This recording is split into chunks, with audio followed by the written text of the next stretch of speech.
Hello everybody, welcome back. It is Friday, April 3rd, 2026. You're listening to episode 228 of Midnight Film Society.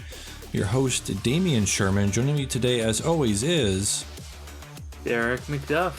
On today's show, as with years past, summer movie season has kicked off in late March. This year's opener is Lord and Miller's Project Hail Mary. Derick and I will discuss whether this adaptation of the Andy Weir book is amaze, or dirty. But before that, we'll go over some movie and TV news, discuss more about what we're watching, and finish up with our Letterboxd assignments. Right into the show, midnightfilmsociety@gmail.com, Midnight Film on Instagram, Blue Sky, Letterboxd, subscribe on Pocket Cast, YouTube Podcasts, and Spotify. Rate and review it on Apple Podcasts. Tell a friend, family member, or stranger. What's up, dude? How are we doing? Doing well. We had some technical difficulties before recording, but we got it sorted. We're good to go. We are here. We're doing it. We're doing it live. Fuck it, we'll do it live. Fuck it, we'll do it live. Fuck it, we'll do it live. Super late here, so we're gonna kick off. We're gonna forego the shenanigans. Get right to the meat of the matter. Get right to the meat and potatoes of this show. Right to the heart of it. Right to the heart of it. A couple news things came off the hotline just recently. Nicholas Brendan, who people probably know most as Buffy the Vampire Slayer, played Xander on that show, passed away. Passed away this week at the age of 54. Somewhat natural causes. Had heart issues recently, I guess. It's just really sad to see guys like that, guys at his age, go that soon. I was a big fan of Buffy back in the day, really loved the show, and like I was saying, there's many things coming across my Instagram reels and TikTok reels recently, and how it's all the promos from WB back in the day when they would show, the new season of Buffy's newest thing. Yeah, so he would be on there all the time, and he was a good actor. Had some controversy later in life. Drug alcohol, probably addiction, played a part in that. But sad to see anybody go at that young age. Yeah, it's a bummer. It's a bummer, man. It is. It really is.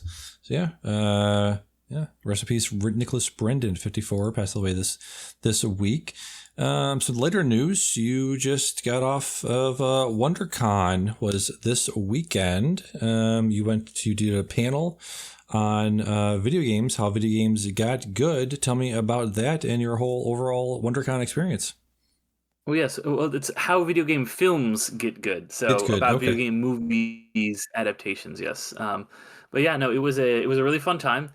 I had a blast. I love WonderCon. It's probably my favorite convention because it's, a lot like Comic-Con, San Diego Comic-Con, that is, but a little bit scaled down. Still very big, but you can actually, there's a little bit more walking around room. You're not just met with a mass of humanity and BO and Axe body spray when you walk onto the con floor.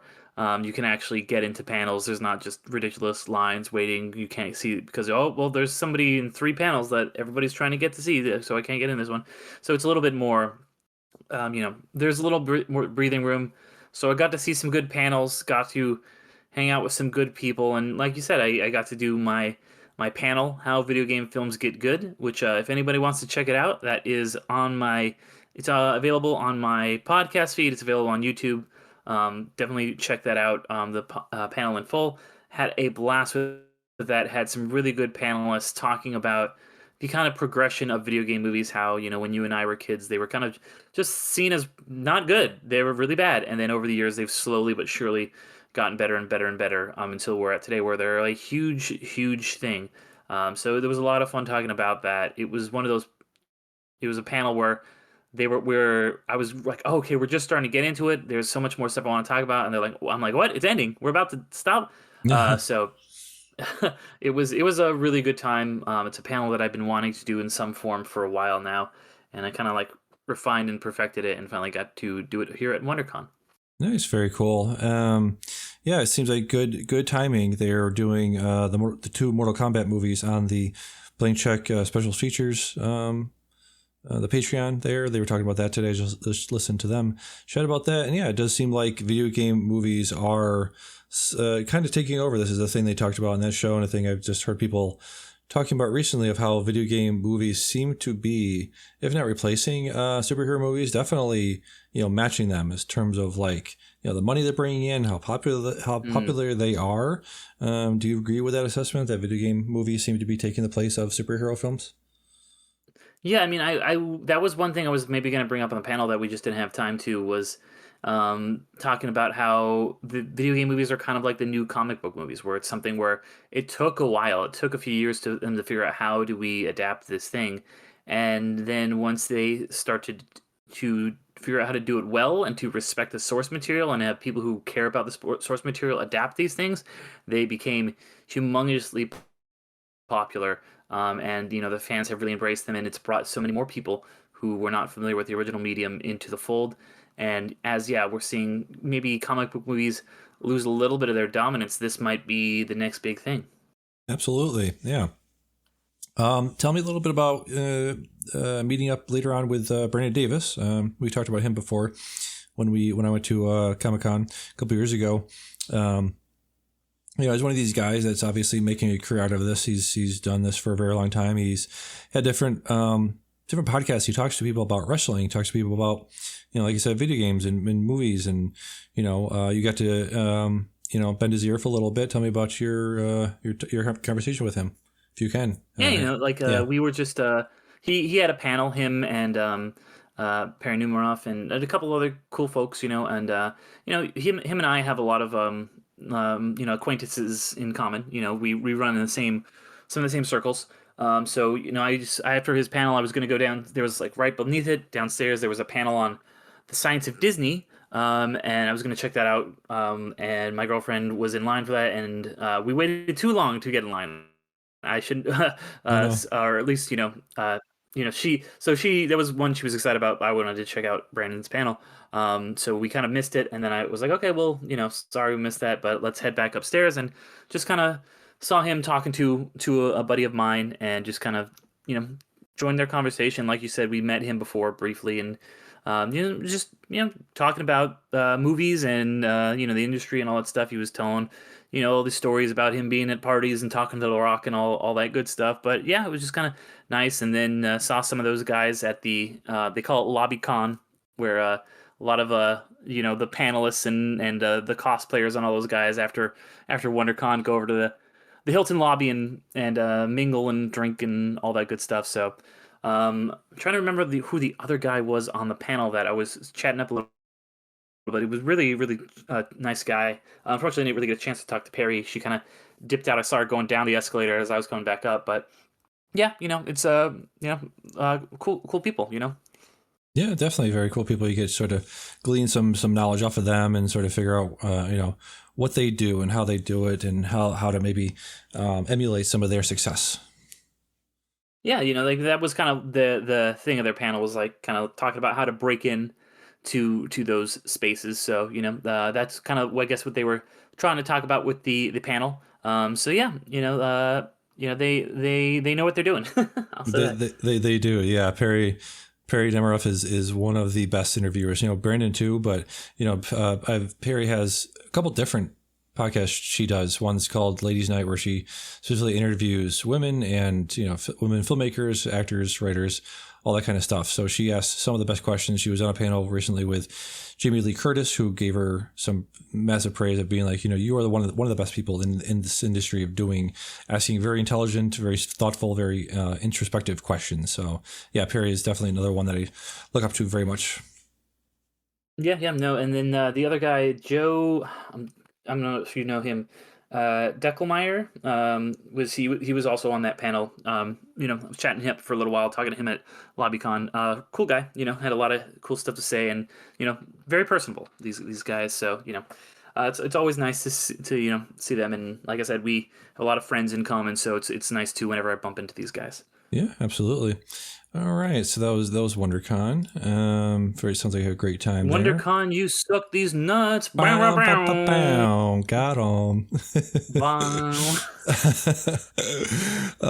Next up, we got Dune 3, Avengers Doomsday in a standoff because Dune 3 has scooped up the IMAX screens. I think we talked about this a little bit a couple of weeks ago, but yeah, somebody's got to kind of move here because the thing with IMAX screens is you either a film either locks them in and they are that film for either a week or two, which doesn't sound like too much of time. It's like, okay, you get the IMAX screens for 2 weeks, but we make a big deal out of it. The industry makes a big deal out of opening weekend. You make a huge amount of your money. The entirety of the revenue for any movie is made up in the first weekend, if not the second weekend. So first couple weekends are the most important for a movie to rake in the monies.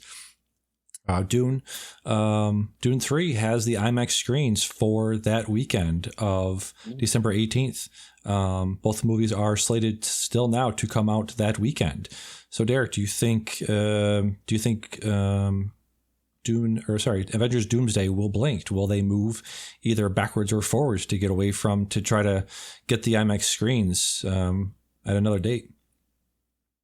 I don't know. I wonder if it's like because everybody thought Barbie or Oppenheimer was going to blink. Yeah. And it became a thing where I think Oppenheimer had the IMAX screens, right? But Barbie vastly outperformed it. Yeah. And like I said, like IMAX screens matter a lot, but I think there's certain movies, I think particularly, we saw with this past weekend was we'll get to Project Hail Mary, really dominating those IMAX screens.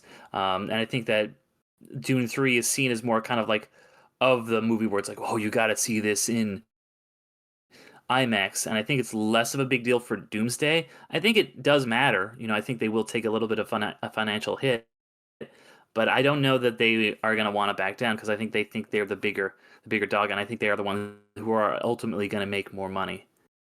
Yeah. Yeah. We have no idea. I mean, the Dune is. I think when that first one came out, I think it was like a sleeper hit. Like nobody really had any idea what the story was. They were kind of iffy about. Oh my God, is this? Yeah, go ahead. Some people had the idea what the story is. The book was written in the 60s, but it was. But I'm just saying, general audiences that hadn't read the book were first introduced to it through the movie. And now it's just, it's one of those movies that is now, this is the climax. This is, Denis' last hurrah with this. We'll see if somebody else picks up the mantle afterwards. But, right now I think you have the two movies that people are like, oh my God, okay. So now they're invested in those two movies. I do think, Dune 3 is going to be huge no matter what. And like you were just saying, with the superhero movies, kind of people having superhero fatigue, and MCU not being in the zeitgeist as it used to be. Yeah, I think it's definitely, it's a thing we'll have to go and see later to see what's going to happen. But yeah, I don't know if MCU movies, if superhero movies have the same cachet, the cultural cachet that they used to have. Yeah. Yeah, no, I don't think so. But I still think, I mean, it's the Avengers, and it's like everyone who's ever been in a Marvel movie is coming back, and I think that is going to get you a lot of mileage, a lot of butts and seats. I think so. What was I going to say? Yeah, I mean, there's other large format theaters, large format screens like Dolby that people can go to. IMAX isn't the only large format screen, but it's one of the most popular ones. So yeah, I'd be very, very interested to see what happens coming up in the next few months. We still need to see a trailer, which we'll probably see a Brand New Day, probably, right? And coming up in July. It's probably a good bet we'll see something from there. Yeah. I mean, didn't that trailer already drop? For Brand New Day trailer drop. We have not seen any trailers for Doomsday. We had those teaser trailers. Oh, you said Brand New Day. Yeah. Yeah, well, Brand New Day is coming out first, and then I was going to say we'll probably get a Doomsday. Sorry if I didn't articulate that well enough. Doomsday trailer will probably be the first We'll probably get our first look at a Doomsday trailer in the Brand New Day. Brand New Day. When Brand New Day comes out, the trailer will be ahead of that. Yes, that's what I'm trying to say. Jesus Christ. Okay. All right, I got you. Yeah. All right, so yeah, we already mentioned it, but Project Hail Mary in its second week had a very small drop off, 33% only. So yeah, That is insane. That is an incredible hold. it's a very good hold, very very good hold. Yep, the word of mouth definitely got out about this. It was always going to be one of the most anticipated movies of this year, and it's really good to see that people are checking it out in the second week. I've noted a lot of my coworkers talked to them and said, "Hey, have you seen this movie yet?" Like, "No, I'm going to check it out this weekend." So yeah, very very good hold it has on the box office right now. Yeah, yeah, and like I think a lot of that is, repeat viewings, like the large format things, and just incredible word of mouth. People are speaking very, very highly of this movie. So that's always a really good sign. Is when a movie opens big, it's gonna like, okay, cool. This is the initial thing that you can really judge its quality by how well it holds, I think. Yes, absolutely. So yeah, we'll be getting to that movie later. I put that first, but we'll do that last. So yeah, let's get to what we've been watching as has been the trend this year. Been watching one movie a day. I've gotten a few on my radar here. Like I said, with Blank Check doing Peter Weir marathon, I checked out Gallipoli, Mr. Weir's I think third or fourth feature film. That he put out. Mel Gibson's wiener in that movie, if I'm not mistaken. In Gallipoli, yeah, I think so. I wasn't really paying attention that hard, I guess, but I do know. Speaking of wieners, they showed what's his name, William Peterson in To Live and Die in L.A. They were talking about this on Rewatchables. They're like, yeah, you can watch this thing in 4K. That's yeah. Good quality wiener there. That's a nice hanging hog there for William Peterson in that movie. Yeah, I didn't really notice it in Mel's in Gallipoli, but yeah, that's a very famous movie in Australia, I guess. Very famous war, very famous battle, I should say. Right. Australian history. history. I watched this in history class, and it was one of those things. I was like, I didn't even know Australia was in World War One. Yeah, that's why we watched it. Yeah, I didn't either. Just a very quick synopsis. It's two guys, two 18-year-olds are enlisting in the Australian Imperial Force, and different family members, different people are saying, don't do this, you're gonna die, and what are we fighting for? Blah blah blah. This is almost a 45-year-old movie, so I'll talk a little bit of not spoilers right away, but I will spoil this movie near the end here. Yeah, it's a very, very well-made movie. It's Peter Weir. It's one of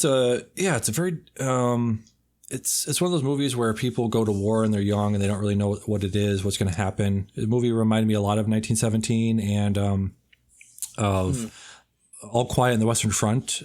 A lot of that, All Quiet on the Western Front, especially the beginning where they're just, they don't really know what they're getting into at all. They think it's just to be a nice little jaunt or whatever, and they have really have absolutely no idea what's in front of them. So it's very similar to that.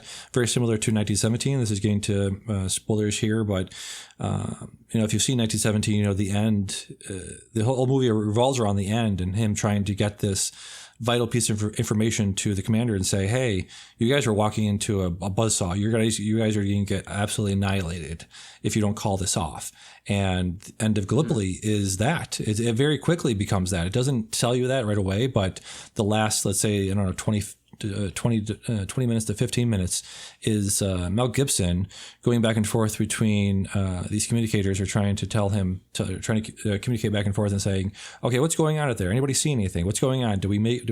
This last push, did it do anything? And people are saying, yeah, maybe it did, maybe we didn't. And then finally, Mel Gibson's character here is, okay, we're going to call this off. So he, just like in 1917, runs from one trench to the other, just desperately trying to get to the end to tell him to call off the attack, and doesn't get there in time. And famously, the famous poster Gallipoli of the guy falling down to his death is the last frame of this movie, freeze frame of this movie. So very, very similar to 19. When they do that shit. Yeah, very similar to 1917 in that way, and All Quiet on the Western Front, very, very similar to that. So if you like those two movies, definitely check out Gallipoli. It is on streaming right now on Canopy.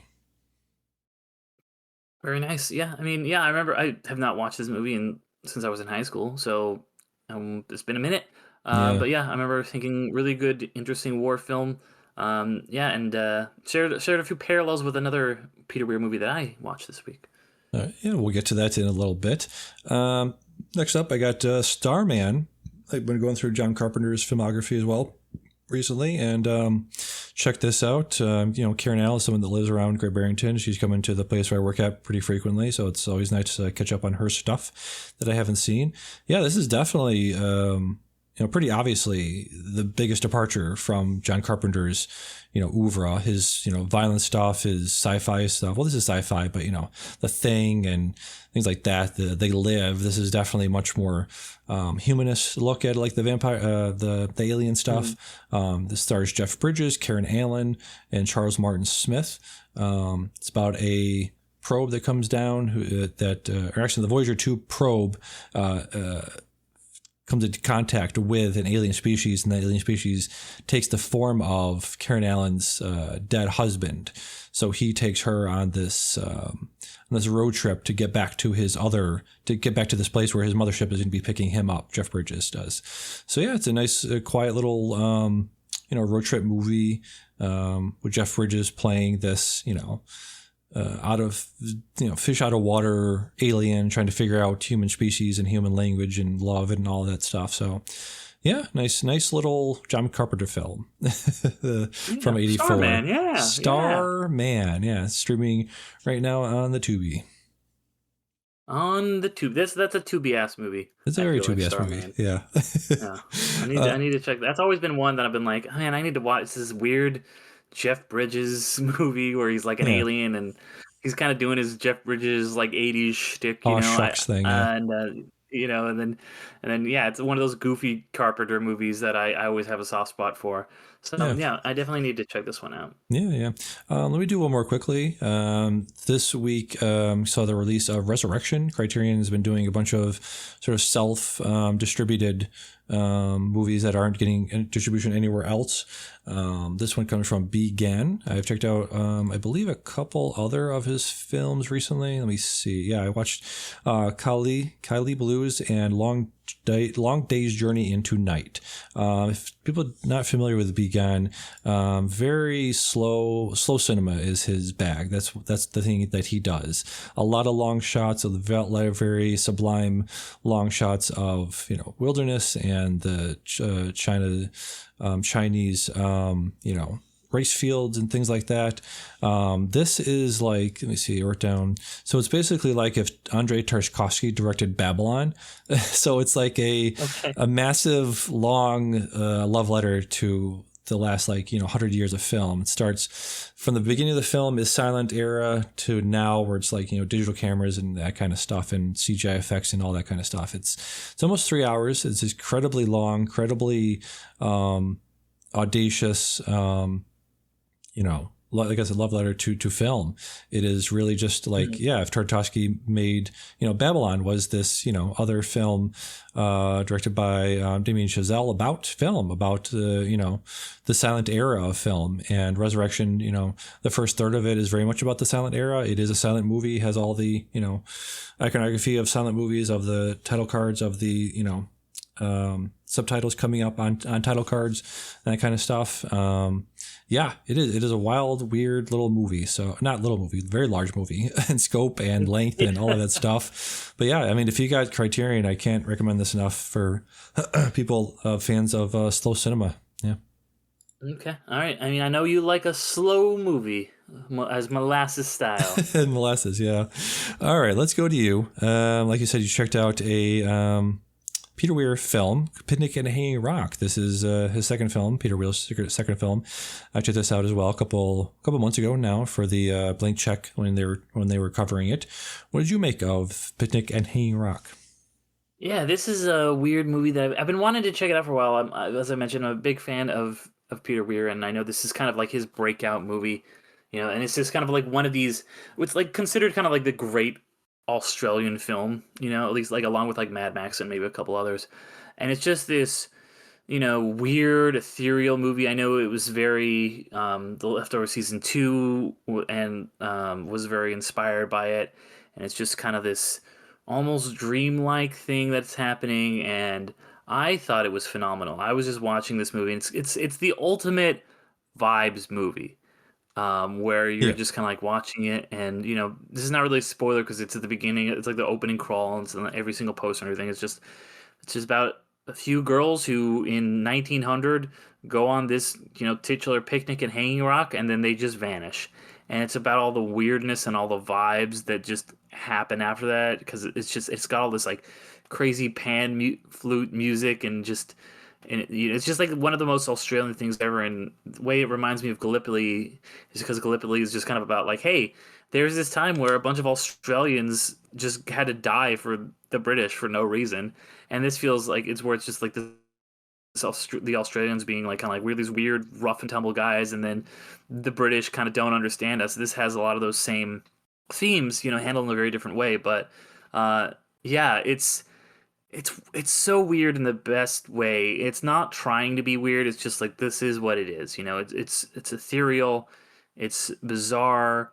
It's one of those movies you kind of just like you walk or you leave and you're just like thinking about it for the next couple days. I don't think it's really a spoiler to say that they don't really give you any definitive answers. You're just kind of in like, well, that was fucking weird. And yeah, just uh, very, very quintessentially Australian, and I had a great time with this one. I'm so glad I finally got around to watching it because it's been on my watch list for a very long time. Yeah, I enjoyed it as well. It's right up my alley. It's very folk horror adjacent. Like The Wicker Man, Wake and Fright. Things like that. Yeah, it's got all that stuff I enjoy very much. It's very ambiguous. You can't really, like you said, you can't really spoil it because there's really no way to. It's not in the text of the film. It definitely doesn't say what happened to them, where they went, who did what. So yeah, you can really read into anything you want into this movie. It's very Rorschach. It's like a Rorschach test of like whatever you look into it, it's going to be very like a reflection of what you believe. So yeah, I like that stuff a lot. Yeah. Yeah, there's a lot of weird symbolism about how the women are swans too, and everyone's kind of like seems like just enwrapped by whether you're like a man or a woman, like just kind of like enraptured by their beauty. That's just kind of like natural, like the swan. And there's this scene where like the swan flies away, and it's like when you see like the swan on the desk while her the classmate who got left behind is there. It's just like this beauty that can't really be contained and can't be understood, and it just is gone and disappeared, and we don't know why that happened either. Yes, yeah, very good. Yeah, very good film. Yeah, should definitely catch up on the other ones they're doing. I think they're doing The Plumber too. They mentioned on the special or the Patreon. One, yeah. I think they're up to. I think this week will be a Year of Living Dangerously, another Mel Gibson joint there. So yeah, be looking forward to that coming up this week. All right, let's go back to me. Checked out one I've been wanting to watch for a while, Powell and Pressburger's 1947 Black Narcissist, psychological drama from 1947. Stars Deborah Kerr, Sabu, and David Farrar. It is set during the final years of British colonial rule. It depicts a growing tensions within a small convent of Anglican nuns. Anglican nuns who have been invited to establish a school and hospital in the old harem of an Indian Raja at the top of an isolated mountain in the Himalayas. So it's really, this movie is known for its cinematography, really, and it's also its production design where the backgrounds are all painted backgrounds, and they use forced perspective to make it seem like they're on top of a mountain, and you really do believe it with the sound effects and the sound and the production design and the costuming and the all that stuff really makes you believe you're actually there. So it really adds. It's really a weird, like I said, psychological weirdness, but also a lot of horror stuff comes in the end. It's very kind of not folk horror, but just like psychologically, like you said, ephemeral, just weird feeling of this movie. Just comes off the frame there. So yeah, definitely recommend checking this out if you got Criterion. I think this is on there. I picked this up on the Criterion Flash Sale recently. This and Cure, another two very quiet, very atmospheric sort of movies. Yeah, so Black Narcissist, check it out. Need to watch this one. I'm a very big fan of their film The Red Shoes, and I hear this is like another one that's spoken very highly of in comparison to that one. So I'll Yeah. definitely be checking this out. Yeah. I got a couple here I don't really need to chat about too much. Hong Sang-soo, this is a guy I really have been talked about. I haven't been talking about, but I've been quietly watching his stuff in the background. He's like a Linklater. He's like a Korean Linklater. He's makes movies about relationships, about people talking. Very. I would recommend him for anybody that just wants all his movies are around like 80, 90, 100 minutes. They're just, about connections and weird misconnections and coincidences and filmmakers and actresses. And yeah, I've been watching like actually 4 or 5 of his movies in the last couple of weeks and kind of fallen in love with the guy. So he's very prolific. I think he made like 24, 25 movies. A lot of his movies are on Canopy right now. So yeah, definitely check out Hong Sang-soo if you're a fan of Linklater, if you're a fan of there are other directors that are just about human relationships. Okay, interesting. I mean, you didn't really sell me on Linklater. I think my opinions on him, but I do, I still might check this out. Yeah, let's go back to you. You checked out something in theaters right now. Ready or Not 2, Here I Come. This is sequel to the 2019 kind of indie horror hit starring Samara Weaving. Tell me about this one. Yeah, so the first Ready or Not I had a lot of fun with. It's just this kind of great movie with a great premise that I will be spoiling here what that happens in that movie. So if you don't want to know what happens in the first film, skip ahead. But that movie is just kind of about a woman who ends up in this marriage and finds out that her husband's family are devil worshippers, and they always have to play a game whenever someone marries in the family, and she got the bad game, Ready or Not, so they're all trying to hunt her and kill her. The movie kind of is about the movie kind of happens and they're trying to hunt her, and she's like, these people are crazy, they're these devil worshippers, they're trying to kill me because they think that if they don't kill me then their family will all die. And then the end of the movie happens, and then spoiler, they do die, and the devil is real, and she sees him in the chair for a second, and you're like, what the fuck? And then the house is burning down and she's covered in blood and she smokes a cigarette, and it's the end of the movie, and it's fucking great. And this movie is like, well, how the hell did you make a sequel to that? And this movie is one of those movies where we're like, we just did it again. Which I think that they really captured the fun and the kind of randomness, and they bring in very good casting, Catherine Newton to play the sister, who of course she said she didn't have any family. The first one is like, this one's like, well, I have family, we never talk about it, blah blah blah. It's like kind of one of those we're justifying it. And it's one of those movies where I'm like, this was a lot of fun, but did this movie justify its own existence? And I think ultimately the answer is no, because it doesn't really do anything that the first movie didn't do. It also, you lose the mystery about whether, like this kind of surprise at the end where it's like, yeah, this was all real. They are actually devil worshippers, and the devil, they did not fulfill their oath, so they got killed. This movie just kind of does everything but a little bit bigger, a little bit dumber. There's bigger names in it, but ultimately doesn't really say anything that the first movie didn't say. But I did have a good time with it. I did enjoy myself watching it. Nice, yeah. Some other people that are in this: Sarah Michelle Gellar, Samara Weaving, Catherine Newton, Elijah Wood, Sarah Michelle Gellar, Sean Hastisi, also known as the guy from The Pit, most recently. So they have like a kind of a reunion with Sean Hastisi and Elijah Wood from The Faculty. They were talking about that recently, where I guess, Elijah Wood introduced Sean to the internet, gave him his free computer, taught him how to get an AOL, stuff like that. That's very funny. What else I was going to say? Yeah, it just seems like the press tour for this is they're having way more fun than the movie is.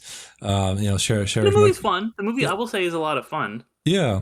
Sarah Michelle Gellar and Elijah Wood talking about being, teenage stars, her and Buffy, him and Lord of the Rings. So yeah, this is one of the instances where I'm like, yeah, they probably had a lot of fun being together and just reminiscing more so. Did you see the first one? I did. Yeah. Probably will be checking this out this weekend. Yeah. Yeah. It's definitely, it's a fun time. It's not a masterpiece, but it's I had a good time with it. Nice, yeah. Yeah, like I'll mention later, there's many things coming out this weekend that I'll probably be doubling up with Ready or Not 2. All right. Before we get to Letterboxd assignments, a couple things to run through. A couple little quickly. Phantom of the Paradise is a movie people should see if you're a fan of Rocky Horror Picture Show. A lot of people on Letterboxd are saying this is better than that. I'm like, it's not really. It's different. It's very different. I think it's got better, I don't know, acting, more interesting, like storyline, but I think the songs are way better in Rocky Horror Picture Show. I'm not like a super fan at all, not like a fan of Rocky Horror at all. But I would just say, catch your songs. This is like it's just like a theater kid trying to make a movie version of Rocky Horror. This is directed by Brian De Palma. Like, if people don't know, this guy just as a guy that just made Carrie and Mission Impossible, he's done his filmography is one of the most eclectic out there.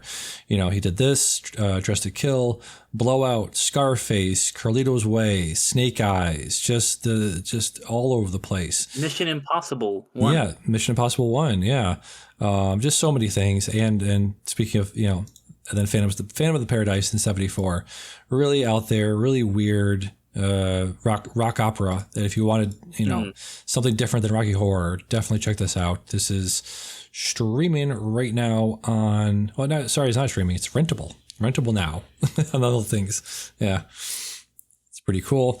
Also, I always see this one. I always see clips of this one showing up on Instagram and stuff, and like the Free Double put it on every once in a while. Oh, yeah. It looks weird as hell. It is weird as hell. It is. Also checked out another John Carpenter film that I hadn't seen yet, Assault on Precinct 13. It's pretty good. It's got that 80s. Well, this came out 76, but that score, that synthy score that we would always associate with Carpenter and with sort of zombie movies of the 70s and 80s. That pops up in here. Some pretty shocking violence early on. I won't say what happens, but it's like, Jesus, this goes pretty hard, a lot harder than I thought it would. It says it has a controversy with the MPAA. Scene of a something received an X rating. Assault on Precinct 13, classic John Carpenter, classic from the 70s. This one and The Warriors and a few others are some, classic 70s, dingy 70s movies that I still need to catch up on. So, Assault on Precinct 13, streaming right now on Canopy. Okay, very good, very good. I mean, another one that I definitely need to cross off my bucket list. Yeah. And one more. This was recommended to me from the Big Pick. They were doing their best of the year so far. This came up on Sean's list. It's called Redux. This is a very indie movie directed by Kevin McCannis and Matthew McCannis, starring their sister Michaela McCannis. It is essentially, what if Everything Everywhere All at Once, but about a woman avenging her murdered daughter, and viciously and violently murdering her daughter's killer over and over again in different universes. And so that's what this is. And it's very much about, revenge and what it does to you, and, what it does to other people, and how far will you go to get revenge, and what is it? Ultimately, what does it mean? So it's one of those things, but it's really, really well done. 109 minutes, and not really streaming anywhere. You could rent it now, but highly recommend. Is like just a good, low budget original thing, original movie, but also original take on a Welch-run trope of the multiverse. So definitely recommend checking out Redux. Okay, all right, sounds fascinating. It was interesting. It was an interesting choice. Yeah. All right, let's get to the big one, big Reese of the week. Boy. The big boy, yes. Project Hail Mary, based on the Sign of the Times, Harry Styles. Sign of the Times, yeah. Based on the Andy Weir novel. Derick, did you read the Andy Weir novel? I did not, but my girlfriend did, and she talked about it nonstop for the month leading up to this while she was reading it, getting ready for this movie to come out. That's what people do. That's what everyone does when they read the book. Like, guess what? That didn't happen. That didn't happen. They took this out. They changed Well, that. no, she was not doing that. No, I would She's just have. getting very excited about the movie adaptation. Yeah. All right, Derick, what'd you think of Project Hail Mary? I thought this film was absolutely fantastic. It really captured the just wonders of the universe, the ingenuity, the creativity, the willingness to, like, when you find someone else and connect with them, just these best parts of humanity, while also just being a great sci-fi film. I think that I love space films because they will, like, it's, harder space sci-fi films where because they will just present a problem, and then these very smart people will have to solve the problem, and you watch them solve the problem. And I know the book is very mathematical, and there's some of that definitely in the movie, but the movie, what really sells it to me is just the relationship between Ryan Gosling and this rock, and I just love the two of them together so much. I love Ryan Gosling's journey that he goes on throughout the film, because you're kind of watching him, kind of wake up as this with amnesia, and he doesn't really know what's happening. He's starting to remember things about what happened, how he got here, about the world, as we are also learning these things. It feels like it calls back to a lot of the greatest science fiction, like a lot of my favorite stuff. Obviously, Interstellar, 2001, even stuff like Sunshine, while also just being a great buddy movie with a lot of great laugh lines. But it's just really cool to. I know it's not original because, like we said, it's based on a book, but it's really cool to see something that is not part of some pre-existing franchise do this well at the box office and be just a massive blockbuster like this. Seeing it on an IMAX screen, I was absolutely blown away by this thing. What about you, though, Damien? Yeah, I loved it as well. I've listened to the audiobook. I think it's well served in that form. I think the guy that did the recording of it did a very good job of playing both roles there, playing Rocky and Mark Grace. What's his name? Grayson. Grace. Grace, yes. Yeah, did a very good job playing both those characters. Yeah, I've loved the book and the movie as well. Yeah, I really had a very good time with this. I think, Gosling's been one of those guys. People talk about this all the time, especially with his most recent output. But the sort of pivot he's done to comedy, kind of starting with The Nice Guys, but you can go back to a few of his roles before that as well, and his SNL appearances obviously showcase that as well, very much so. Yeah, I love this movie. I love movies about space and about perseverance and about the human spirit, like you said. I think Gosling does one of the most challenging things I can imagine an actor having to do, which is to, he's not solo here all the time, but he's basically is for a large portion of this, to make the story interesting, to make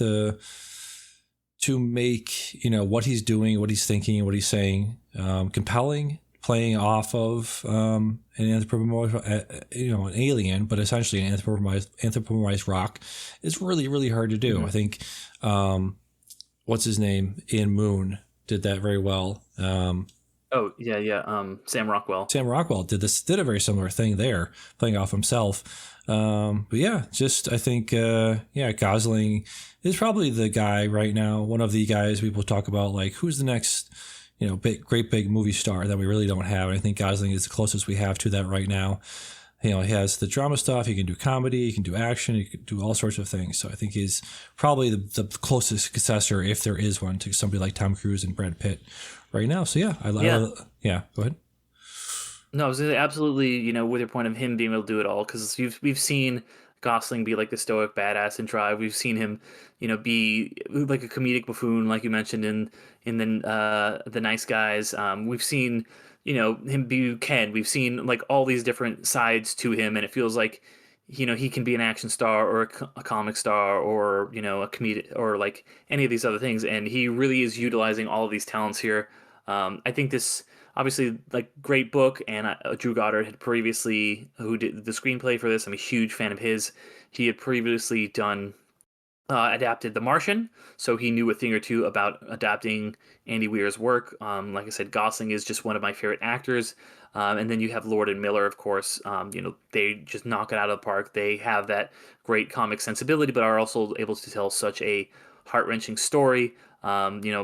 Goddard, it's so cool to see him, with the flashbacks, that he's a guy who came up on Lost, which is my favorite show ever, and to see him utilize that kind of flashback format, much like Lost again, was really was really nice to see. So yeah, just great, all around the board talent behind and in front of the camera. One of the best looking movies I've seen, one of the best scripts, one of the best directions, best acted, and best. It was like I loved Rocky because he was just like this puppet. He's not a digital creation. But he feels so real, and he's just tangible, and like there's nothing against CGI creatures, especially when you can't realistically create them. But you can make a rock guy. You can make a little rock guy rolling around in a ball, and there's some CGI stuff that happens there. They really cleverly mix the two. Yeah. Great puppeteering, and the puppeteer also did the voice. And there's just so many good lines in this. A lot of them were like ad-libbed or improvised by Gosling. That's something that Lord and Miller encourage quite a bit. I think my favorite one is Rocky Hate Mark. That's such a good line. Yeah. What was it? Well, they were saying something when they were prepping the mission, and Mark was telling him about this thing went boom, like bing, bing, pow, zoom, ba boom, or something. I forget what it was. In the meeting they had. No idea. Yes. There's somebody in this who I thought was like really good. Lionel Boyce. Sandra Hüller is very good, but Lionel Boyce, Carl, security guard, they have a very good chemistry. Lionel Boyce from The Bear. Guy, yeah. Yes, I was bugging me. I was like, yeah. Do I know this guy from? He's from The Bear. Thank you. Yeah, He's bugging me. He's the dessert guy. Yes. You mentioned Sandra Hüller. Sandra Hüller is such an interesting actor because, she's in this prestige, international fair, most recently, Zone of Interest and Anatomy of a Fall, where she's, Anatomy of a Fall is playing this, woman who, this wife who's accused of murdering her husband. It has to be very, at times loud and boisterous and mannered, and Zone of Interest is her playing this woman in the freaking Auschwitz, running, her husband's running Auschwitz, and just these very staid and mannered international dramas, and her seeing her here playing somebody who is also very mannered but also has these sort of cracks and these showing these hints of humanity. I thought she was the perfect sort of cast for that person, right? Yeah, no, she was very, very well cast. She's got to be this cold, stoic person who is willing to make the ultimate sacrifice, and at the end, of course, spoilers, is betrays him, but you understand why she does it. She has to do it, and that's the kind of person she is. But she's not completely cold-hearted. She will sing a little bit of karaoke, but she'll cut it off at a certain point. You get why she has to kind of distance herself, and be, the kind of like, not the good guy, but the person who we need to get the job done. Yeah, exactly. What was I going to say? I mean, you talked about how the movie looked. It's shot by Greg Fraser, guy that did the Dune movies most recently. So it's no wonder it looks as amazing as it does. Yeah, look, this is one of those movies you're really, speaking of IMAX, we were talking about that a little bit, and definitely need to see this in IMAX. I only saw it on a super regular theater, decent theater, but could have been quite a bit better. Well, you better hurry, because Super Mario Galaxy is going to take those IMAX screens. It's coming. It's like what we were talking about. IMAX screens are at a premium, and I was really trying to get down to Universal, because I did go to Universal to go to the theme park recently, and I was like, man, I would love to see this in 70 millimeter at a true IMAX, but doesn't look like that's happening. Ran out of time because Chris Pratt had to snatch it up. He needs more money, that guy. Couple things I wanted to mention real quick, just as like, oh, that's clever. Ryland Grace is the guy's name, so he's piloting the Hail Mary full of grace. See what they did there? Very clever. What is the project that you when I say the name Drew Goddard? What's the first project that pops into your head? Lost. Lost. Oh, okay. He wrote. Wasn't aware he wrote on Lost. He was a writer on. Oh, I literally brought it up 5 minutes ago, but that's okay. What's the film that you would most associate with him? Probably Cabin in the Woods, or I do love Cabin in the Woods, or I covered it on Underrated, and he directed this one too, which is The Bad Times at the El Royale. Oh, yes. That's a good one as well. Yeah. How about you? What's your Drew Goddard go-to? It's probably it's probably Cabin in the Woods. You know, that's probably his thing. If you're gonna be like, what's Goddard's thing? It's like, you know, weird sci-fi heightened, what do they call that, high concept, you know, thing. That was a very meta thing. I think that's you know, he's written on, like you said, he wrote on Lost, but he also wrote a lot on Buffy, so he's very familiar with the sort of genre conventions and sort of how to break them and how to push against them and stuff. Oh yeah, 100%. And he was like the original showrunner for Daredevil, but dropped out of that to make Suicide Squad. Oh yeah, didn't turn out that well, but yeah. Anything else you want to talk about this movie? Anything that you were like, Because I watched a lot of YouTube videos. One with Hank Green talking about the science of the movie and where it sort of pushes against the sort of believability. Anything you saw in this movie, you're like, I don't think that guy could do that. I don't think that would happen. No. You got to suspend. I know it's hard sci-fi, but like, I'm not a scientist. You know, I'm not Hank Green. But B, like, it's a movie. I will just suspend my disbelief a little bit. But the last thing I really wanted to say is that I love, as I alluded to, Grace's character arc, where he is not willing to make the sacrifice for. He's not willing to be the person who's going to sacrifice himself to save humanity, you know, by going up in the ship, and, you know, even though he has no one. But then later on, he is willing to sacrifice himself or his life back on Earth, because he's heading back to Earth so that he can save his friend and save this alien world that he has never been to. Partially because he's grown as a person and is willing to sacrifice himself now, and give up his life, and, you know, will not be, you know, his life on Earth, but also because he cares. He has someone that he cares about now. He has a person that he is willing to sacrifice himself for, which is something he never had on Earth. You know, at least not in a meaningful way. So I think that was just one of my favorite character arcs that I've seen in quite some time at the movies. Yeah, I think it's well said. I also did get a little choked up when Rocky sacrifices didn't mean to sacrifice himself and didn't die, but definitely made a sacrificial play there at the end there. Yep.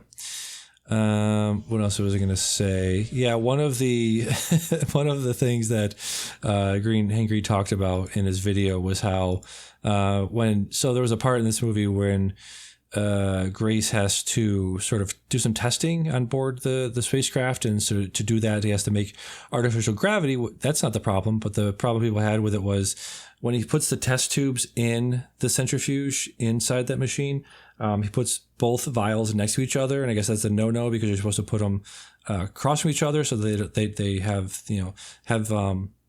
they disperse the weight more correctly, because if you put them both next to each other, that is the most bold, nitpicky bullshit I've ever heard in my fucking life. Well, if the vials were too close, actually, they should be parallel, not perpendicular. I know you would have loved that. Oh, Ryan Gosling, you lied to me. How dare you? I think that's all I got to say about it. Yeah, no, it looked great. Reading the book, I was like, I like to see that scene in there. They took out some other scenes. There's a bunch of stuff like on Earth where they were... So you were the guy you were alerting to earlier, where it's like they changed this and they changed this. They changed that and they changed this. So just minor stuff on Earth about how they had to produce, how they produced more stuff. What was it called? The stuff that eats the sun. The Petrova, not the Petrova. The is it the Petrova? I can't remember. Alrighty, echo something. Yeah, I don't know, but the stuff they had to make, the black goo that's eating the sun. They have to make it on Earth very, very quickly, and they had to they talked about these massive sun panels out in the Mojave deserts and stuff, and how they melt. You see those when you're going to Vegas from California. Oh, you always see those. They melted the polar ice caps to heat up the Earth because they knew that the Earth would massively cool if they didn't do that. So that was part of it. But yeah, just a little bit of stuff they took out there for time's sake. The movie is already pretty long, at 2 hours 40 minutes. Yeah. So I can understand why. You don't really need that, to be honest. Yeah. The stuff is called astrophage. The astrophage. Yes, thank you. People are shouting. They were at the podcast listening to us. They were. They're like, it's astrophage, you fucking idiots. Yeah, idiots. It's the Petrova line. The astrophage live on the line. They live on the line. What was I going to say about the Petrova line? So why was there was a Petrova line to the planet that they found? They were going to the planet that wasn't affected by the astrophage, right? But they still had a Petrova line. So the things were, the astrophage was going from that planet's sun to that planet, but then they died before they got to that planet. Is that what happened? So they were in Earth and also in Rocky's homeworld. Yeah. The line was going to a gas planet. Yeah. Not a gas planet, but a planet with nitrogen, like Venus style atmosphere. Right. And it was breeding like crazy there. However, when in this solar system, there was a natural predator for the Petrova there, so they it was balancing out. So they were not breeding any faster than they were being consumed. So they were staying at a stasis. Gotcha. Oh, okay. Gotcha. Yeah, that was a cool scene where they had to pick up the sample from the atmosphere. That was a great sequence. That was amazing. So yeah, that was kind of like the scene in Interstellar where it was like, it's not docking. It's not possible. It's necessary. Yeah, it really was. The centrifuge, them having to make, Anyways, Project Hail Mary, definitely recommend checking this out. Definitely in theaters if you're a fan of hard sci-fi or Ryan Gosling or cute little rock creatures. Yes. And I'm all of the above, so this one hit for me. Yeah. Was this on your most anticipated of the year list? That's a great question. Glad you asked. Let's see. No, it was not actually. I did kind of my cool indie weird list. I did. Oh right, yeah. Adventures of Cliff Booth. I have the drama, which is coming out this week. Kogonada's new movie. I have what's his face, Ruben Östlund's new movie. So I did a whole indie cool weird movies. No, I didn't do. And I did movies that people want to see. I did also talk about Cliff Booth. That was my number 8, but this was my number 6. So there you go. So far I've seen my 6, this, and my 7. 28 years later, The Bone Temple, and I've quite enjoyed both of them. So far so good, and we got a lot. I got 8 left, 8 good ones. Hopefully, we'll see. Yeah, I have seen 0 of mine so far because they haven't come out. The drama's the next one to come out. That's my number 6. And then the top 3 are Doomsday, Odyssey, Doom Part 3. Some other weird stuff. Cliff Booth number 8, Teenage Sex and Death at Camp Miasma, which had a trailer out recently. There's a bunch of trailers. Jane was it? How do you pronounce her last name? Jane Schoenberg. Schoenberg. Yeah, lots of trailers came out this week. We won't discuss them here, but go to YouTube. Many trailers. The Masters of the Universe. I think there was, what was it? That was like, I don't want to see too much of that. A lot of trailers came out this week. Let's get to a lot of them for me to avoid. Yeah, let's get to Letterboxd assignments. Public Enemies was my assignment from last time. Speaking of, there was a guy in your movie, Ordinary 2, who's also in this. Forget his name. He was a bit player in this. I don't have his name pulled up, but yeah. Public Enemies. Michael Mann's Public Enemy, shot with a digital camera. Looks like one of Terrence Malick's later films, like Song to Song or To the Wonder.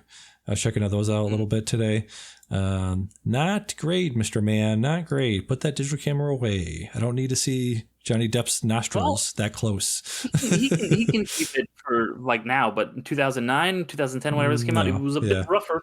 It was a bit rougher, yeah. Marion Cotillard in a in a dingy apartment, looking like a student film shot at. It's like you're shooting one of those beautiful women. Came out in theaters and did not enjoy it. Yeah, they were shooting one of those beautiful women in the world with a freaking iPhone, basically at the time, that same quality. No, not great. Did not enjoy it. I mean, he's trying to go back to a lot of this movie takes place, or a lot of this movie is like shootouts. I would say like 45% of this movie is just shootouts, especially one very long one in the woods. Man, yeah, it's a rough one. A lot of weird choices for accents. A lot of interesting. There's a lot of decisions being made. You know, put it Christian that way. Bale, especially Marion Cotillard, Billy Crudup's got a weird accent. Yeah, Stephen Dorff, a little weird accent. Mm-hmm. Stephen Lang, a little bit. Especially Johnny Depp. Johnny Depp is just, I don't know what he's doing in this movie. Yeah, Stephen Graham, famous. Was he got some got Arsenal accent, very thick accent as Babyface Nelson in this. No, definitely. They made Untouchables, and they should have just made Untouchables and left it at that. Like, this is basically, it's not the same people, the same time period, same area code, but that's a rough one. I tell you. It's a rough one. That's a spicy meatball. That's a spicy meatball. You also checked out a movie this week with Stephen Graham. It's called Boiling Point. I did not. I did not. Yeah. I know. I missed it. I know. I've been falling off. I had such a good track record. You did. But with WonderCon, I kind of was just focusing on prepping for that, and then I went to Universal. So, I didn't mean to watch it. I just had other things to get to, which is also why I did not really watch that much stuff the last couple weeks.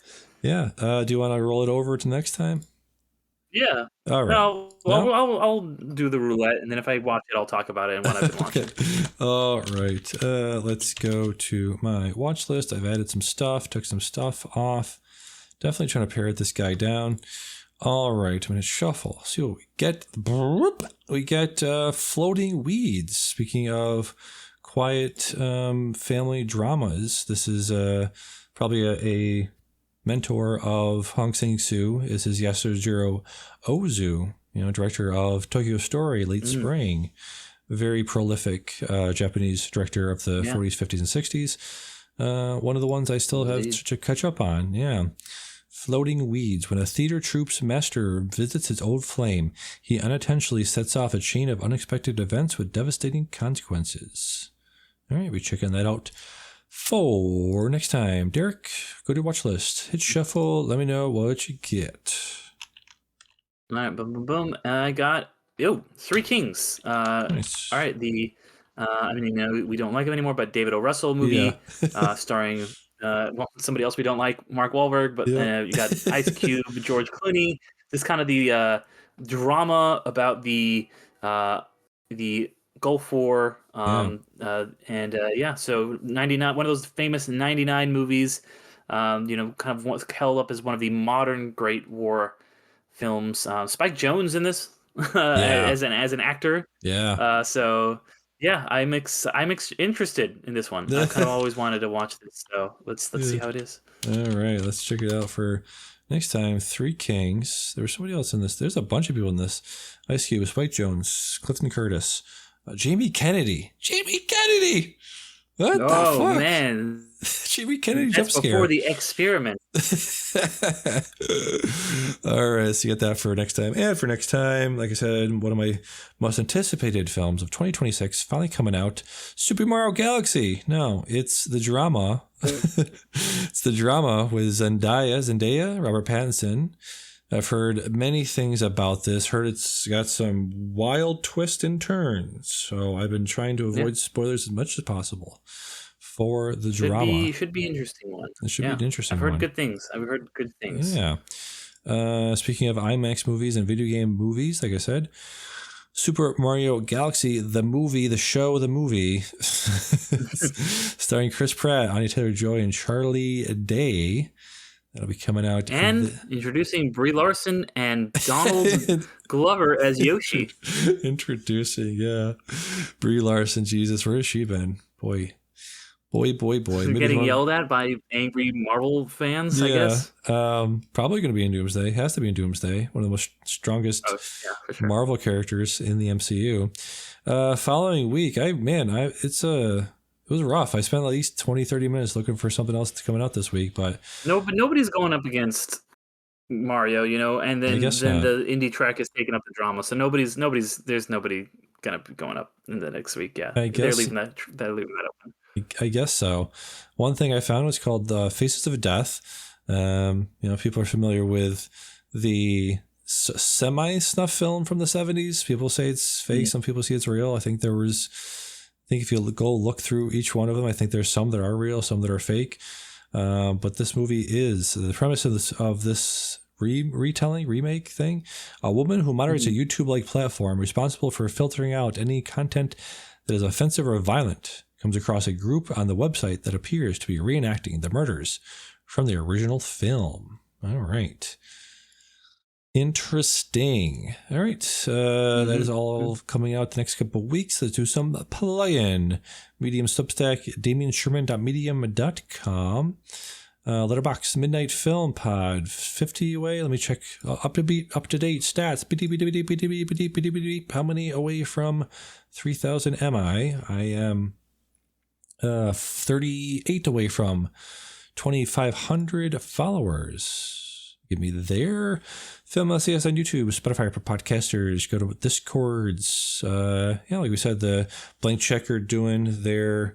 They got some March Madness going on. They just finished up. They'll be covering spoilers for their March Madness. It's coming out this Friday. So that's been a few days. It's been announced for a few days, but old Marty Scorsese is going to be the next guy up. Looking forward to this one. Yeah, covering Mr. Scorsese coming up there and doing Dracula on the special features on the Patreon feed. So that should be interesting. Midnight Film Pod also on TikTok. Derick, what you got to plug? Yeah, my plug is, of course, the Underrated Movie Podcast, where I talk about films that are underrated, underappreciated, and ones that have slipped under the radar and passed most people by. As I mentioned, I just did the panel on how video game films get good at WonderCon. That panel is up on the feed now. If you would like to check it out, you can watch that on YouTube and Spotify and listen to it everywhere. And then, of course, next week, on Monday, I will be talking about, finally, I know I've teased it for a long time, Batman v Superman, with my buddy Cole, who is also at WonderCon. So I'm glad, I've teased it for years. It's finally happening. BVS, Ultimate Edition, of course, because that's the only, you got to go with the Snyder's True version. So. Yeah, exactly. So, the jar of piss makes a lot more sense in this one. So definitely would love people to come by and check that out. All right. Very good. And for Midnight Film Society, I've been Damian. I've been Derick. And we'll see you next time. Bye-bye. Bye.